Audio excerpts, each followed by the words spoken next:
I would imagine as a coach, and correct me if I'm wrong, but there couldn't be much about the first 10 minutes of that game that you liked, but conversely, you had to love the last 10 minutes of the game. So today, the day after, Oh, yeah. when you're meeting with the players, which 10 minutes do you talk the most about? We talked about both, but it's just for me, the first 10 minutes, I'll be honest. I mean, you're playing LA. You know, for everybody, coaches, players, hey, it's LA. These guys have won the cup twice lately. These guys are part of the standard of the league. These guys are big. These guys are good. These guys are terrific at the meat and potatoes game. They don't beat themselves. Like, it's going to be a tough game. So it was like a boxing match, really, where you fill each other out. So I'd much rather that than what I saw in Nashville. We come out great. We look terrific, and then all of a sudden, we just get out of whack, and what's going on here, and then we lose ourselves. So I liked our last two games because you look at Buffalo, we didn't start wrong. They just scored a goal, screened through people, and then we stuck to it the whole game, and giving them only one scoring chance in their barn.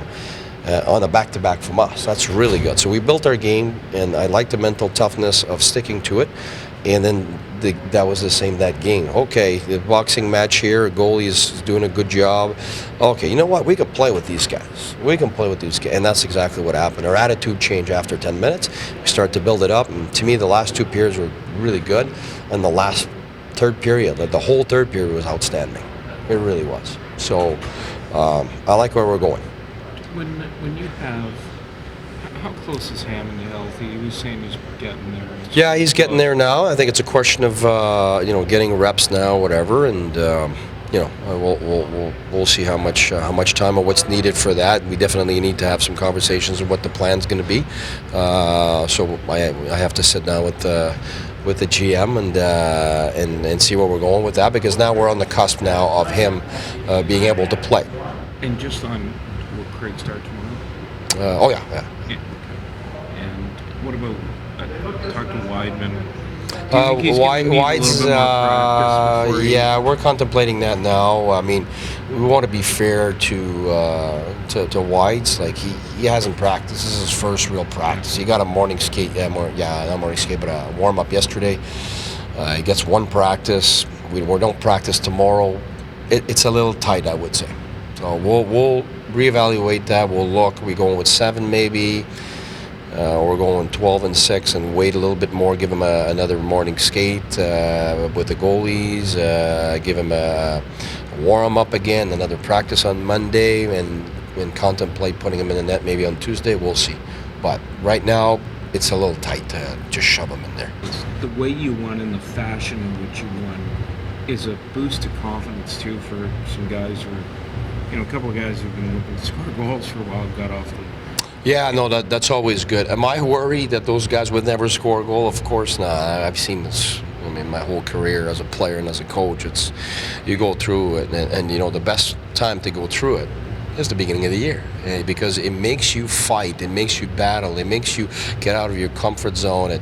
You do re-question some of the stuff that you do, or whether the team does, or whatever, but what it does is really push you to thrive on adversity and to fight through it, and understand that that's part of growing up, and that's part of acquiring confidence. And that's what I like about our team now. If you look at last year, I think it won 4 games out of 82 only when it scored only 2 goals. We're already at 5 after 14 games. So that is really important for confidence, because that's what playoffs are about. That's what you're going to play the best teams. If you're expecting to beat those teams 5-2, then that's a total wrong mindset. So you need to feel confident in games that are tight, and that's exactly what we're experimenting right now. And it makes us fight for our goals. It makes us battle. It's given us more of a driving offense, which is more of my offense. And when you get all that gelling together, it'll be pretty good, I think. I was just gonna say to you, do you think though at some point, like it's gonna, like, do your scorers have to stop thinking and maybe start reacting? But it's not. But is it easier to do this though when you're winning? Like, everything's easier when you're winning. That's clear. I think right now it's just like I said. I told you it would take about a month and a half before the guys would get it and do it most of the time. And then the next step is not just doing it most of the time, it's actually not thinking through it. You're just doing it because you're used to it. Before that, you need to, okay, I need to be here and I'm supposed to do this. And if you're a guy that was supposed to do the opposite, it takes 21 days in a row to break a habit and have a new one. That's just the psychology behind it. So those guys are human beings and it takes time. That's why as a new coach, you come in with new things that help. But there's also adaptation period where it's not helping right now. I'm stuck between one or two different things, whether it's what the guys used to, whether it's what the systems they were used to last year, or what they want.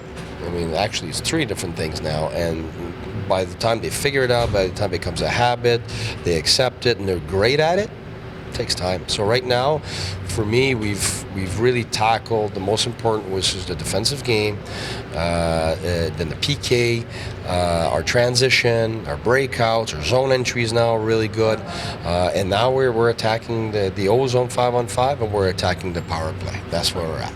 And the power play, we're getting there, but we're going to need some pucks to go in and knobs of players not stopping our pucks and stuff like that. But that's, to me, it's when you're like this, you're on the cusp, and that's where just keep at it, because the same play yesterday, we could have had 3 goals on those. The only time that I wasn't happy about the power play was on a 5-on-3, because we went out there, we had planned something, it wasn't there at all.